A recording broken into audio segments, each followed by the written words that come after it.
আমাকে বলা হয়েছে যাতে রাজশাহী কাপ জিতবে তখন আগে বাসা যেতে আর দর্শক, স্বাগত জানাচ্ছি মিরপুর শেরেবাংলা জাতীয় ক্রিকেট স্টেডিয়াম থেকে। আজ সেই মহাক্ষণ, বিপিএল 2026-এর পর্দা নামছে আজ। বিপিএল এর ফাইনালে রাজশাহী ওয়ারিয়র্সের মুখোমুখি হবে চট্টগ্রাম রয়্যালস। আমি যখন কথা বলছি এখনও কিন্তু খেলা শুরু হতে 2 ঘন্টা বাকি, কিন্তু ইতোমধ্যেই কিন্তু দর্শকে কানায় কানায় পরিপূর্ণ হয়ে গেছে স্টেডিয়াম এলাকা। আমি যদি একটু আপনাদেরকে দেখাই, আপনারা যদি আমি মিরপুর শেরেবাংলা জাতীয় ক্রিকেট স্টেডিয়ামের 1 নম্বর গেটে আছি। এখানে কিন্তু দর্শকের কিন্তু তিল ধরনের ঠাঁই নেই। খেলা শুরু হতে এখনও 2 ঘন্টা বাকি। তার আগে অবশ্য বাংলাদেশ ক্রিকেট বোর্ড বিশেষ একটি প্রোগ্রামের আয়োজন করেছে। আপনারা জানেন বিকেল 4:30 থেকে কিন্তু ট্রফি আনভেইলিংটা হবে, অর্থাৎ ট্রফি উন্মোচন হবে, যেটার উন্মোচন কিন্তু এখনও হয়নি। তার আগে কিন্তু একটি মনোজ্ঞ সাংস্কৃতিক অনুষ্ঠানও হবে। এরপরে কিন্তু মাঠে লড়াইটা শুরু হবে। তার আগেই আপনারা দেখতে পাচ্ছেন মিরপুর শেরেবাংলা জাতীয় ক্রিকেট স্টেডিয়ামের 1 নম্বর গেটে কিন্তু কানায় কানায় পরিপূর্ণ। প্রচুর দর্শক এসেছেন, রং বেরঙের তারা কিন্তু জার্সি পরে এসেছেন, রাজশাহী ওয়ারিয়র্সের জার্সি, চিটাগাং রয়্যালসের জার্সি এবং পতাকা ফেস্টুন সহ কিন্তু দর্শকরা কিন্তু মাঠে এসেছেন। যেই একটা কিনা আফসোস ছিল পুরো বিপিএল জুড়ে যে এবারে বিপিএল এর দর্শক খরা চলছে, বিপিএল এ তেমন কোনো দর্শক নেই, মানুষের আগ্রহ হারিয়ে গেছে ক্রিকেট থেকে। কিন্তু আপনি যদি আসলেই মাঠে আসেন, স্টেডিয়ামের দিকে আসেন, তাহলে কিন্তু আপনি দেখতে পাবেন যে আসলে যেই কথাগুলো আমরা সোশ্যাল মিডিয়াতে বা বিভিন্ন মাধ্যমে শুনি সেগুলো কিন্তু একেবারেই সত্যি নয়। মানুষ এখনও ক্রিকেটটাকে কিন্তু ঠিক আগের মতোই ভালোবাসে। মানুষ কিন্তু দলে দলে আসছে, তাদের পরিবার নিয়ে, বন্ধুদের নিয়ে কিন্তু মানুষ খেলা দেখতে আসছে। ক্রিকেট খেলাটা মানুষ দেখতে চায়, উপভোগ করতে চায়। পুরো বিপিএল জুড়ে যেই জিনিসটা মিসিং ছিল সেটা কিন্তু ফাইনালে কিন্তু সেই জিনিসটা কিন্তু আমরা দেখতেই পাচ্ছি।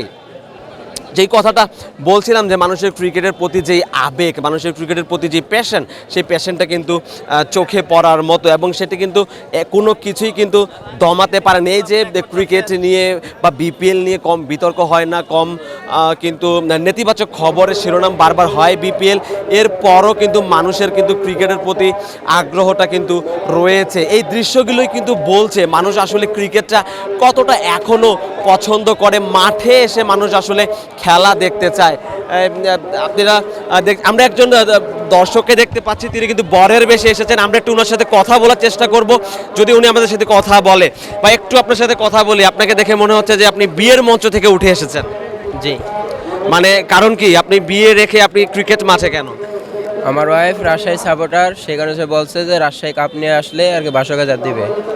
আপনি কি তাহলে রাজশাহীর কাপ নিয়ে তবেই ফিরবেন, এই একটা মনস্থির করে এসেছেন? ইনশাআল্লাহ। যদি রাজশাহী কোনো কারণে হেরে যায় তাহলে কি আপনার বিয়ে ভেঙে যাওয়ার কোনো সম্ভাবনা আছে কিনা? বিয়ে ভাঙাতে সম্ভাবনা, বিয়ে তো যাওয়ার তা হয়েই গেছে, শুধু বাসরকার বাকি আছে। আর হলো আপনার রাজশাহী ইনশাআল্লাহ 100% জিতবে। মানে আপনি একা এসেছেন, আপনি বলছিলেন যে আপনার ওয়াইফ উনি রাজশাহী সাপোর্টার, উনি কেন আপনার সাথে নেই? আমি চাই না যে আমার ওয়াইফ কখনো মিডিয়ার সামনে আসুক, তাই আজকে ইনশাআল্লাহ 100% জিতবো আমরা। রাজশাহীর কে আছে সবচেয়ে ভালো পারফর্ম করবে বলে মনে হয়? আমি আজকে ফোকাস রাখতেছি ক্যানোলেন্সের দিকে। আপনার ওয়াইফ মানে ভাবি, উনি ওনার পছন্দের ক্রিকেটার শান্ত আছে, মুশফিক ভাই আছে, এদের সবারও সাপোর্ট করে আর কি। মানে যারা রাজশাহীর একদম লোকাল ছেলে তাদের বেশি পছন্দ করে। হ্যাঁ। যদি একটু বলতেন যে আসলে কি বলে আপনাকে মাঠে পাঠানো হয়েছে, কি বলেছে ভাবি? আমাকে বলা হয়েছে যাতে রাজশাহী কাপ জিতবে তখন আগে বাসা যেতে আর কি। আর যদি রাজশাহী কাপ না জিতে তাহলে কি করবেন? রাজশাহী কাপ না যেতে তো কোনো সম্ভাবনাই নাই, ইনশাল্লাহ জিতবে। আমরা এই কনফিডেন্সটা নিয়ে এখানে আসছি। আমি ওয়াইফকে বলবো সারাক্ষণ যাতে খেলা দেখে, ইনশাল্লাহ রেডি থাকবে ইনশাল্লাহ। শুভকামনা আপনার জন্য। দর্শক, আপনি দেখছিলেন যে একজন কিন্তু দর্শককে আমরা দেখছিলাম যে যিনি কিন্তু বিয়ের আসর থেকে এসেছেন, উনি দাবি করছেন এবং উনি বলছেন যে ওনার ওয়াইফ হচ্ছে রাজশাহীর সাপোর্টার, এবং ওনার ওয়াইফ বলেছে আজকে রাজশাহীর কাপ না নিয়ে কিন্তু উনি যেতে পারবেন না, এবং উনি কিন্তু একেবারে শেরওয়ানি পরে একেবারে বরের বেশে কিন্তু আমরা দেখছিলাম যে উনি হাজির হয়েছে। আমরা চট্টগ্রামের কিছু দর্শক দেখতে পাচ্ছি, আমরা তাদের সাথে একটু কথা বলার চেষ্টা করব। তাদের আসলে আজকের ম্যাচ নিয়ে কি প্রত্যাশা, সেই প্রত্যাশাটা একটু জানার চেষ্টা করব। ভাইয়া, আপনারা মনে হচ্ছে চট্টগ্রামের সাপোর্ট, একটু কথা বলতাম আপনাদের সাথে। কি প্রত্যাশা আছে আপনাদের? কি মনে হয় যে চট্টগ্রাম আসলে কি করবে, আজ ম্যাচ জিততে পারবে কিনা, রাজশাহীকে হারাতে পারবে কিনা? ইনশাল্লাহ ভাইয়া, আমরা চট্টগ্রাম থেকে আইছি, ইনশাল্লাহ কাপ নিয়ে যাব।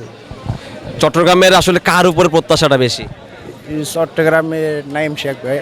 কোটি টাকার নাইম শেখ, কি মনে হয় যে কোটি টাকা দিয়ে তাকে যে কেনা হয়েছে সেই পারফরমেন্সটাকে এখন পর্যন্ত আপনারা দেখতে পেয়েছেন কিনা? হ্যাঁ পাইছি ইনশাল্লাহ, যেটুকু করছে এটুকু ইনশাল্লাহ ভালো। ইনশাল্লাহ আজকে আমরা রাজশাহীকে কারাইয়া চট্টগ্রাম কাপ নিয়ে যাবো।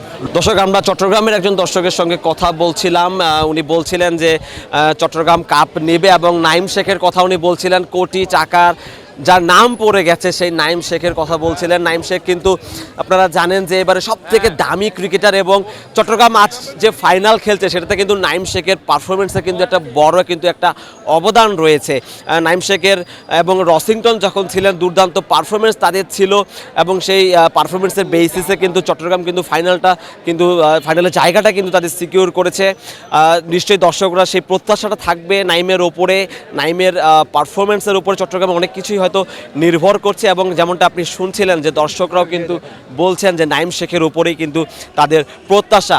আপনারা দেখছেন যে মানুষ কিন্তু এখনও আসছে, দলে দলে মানুষ কিন্তু ক্রিকেট মাঠের দিকে আসছে, ক্রিকেটের টানে বাংলাদেশ ক্রিকেটকে যারা পছন্দ করে তারা কিন্তু মাঠে আসছে এবং এতে কিন্তু একটা স্পষ্ট বার্তা পাওয়া যায়। মাঠের বাইরে যত কিছুই হোক না কেন বাংলাদেশ ক্রিকেট নিয়ে হয়তো দর্শকরা কিন্তু অনেক সময় কিন্তু অনেক, আপনারা জানেন যে অনেক কথা বলে দর্শকরা, আমরা সোশ্যাল মিডিয়াতে দেখি যে মানুষ ক্রিকেট থেকে মুখ সরিয়ে নিচ্ছে, মাঠে দর্শক হবে না, সেটা আসলে কিন্তু সোশ্যাল মিডিয়াতে এই কথাগুলো সীমাবদ্ধ। আপনি যদি অ্যাকচুয়ালি মাঠে আসেন, আপনি যদি স্টেডিয়ামে আসেন তাহলে কিন্তু একেবারে ভিন্ন চিত্র দেখবেন, যেমনটা আপনি আমার পেছনে দেখছিলেন এবং এতক্ষণ আমি যেমনটা দেখাচ্ছিলাম যে প্রচুর মানুষ কিন্তু এসেছে এবং মানুষ খেলা উপভোগ করতে চায়, ভালো একটি ম্যাচের প্রত্যাশা কিন্তু মানুষ করছে এবং সেই প্রত্যাশাটা আমরাও করছি যে খুব ভালো একটা ম্যাচ হবে, ফাইনাল ম্যাচটা ফাইনালের মতোই হবে।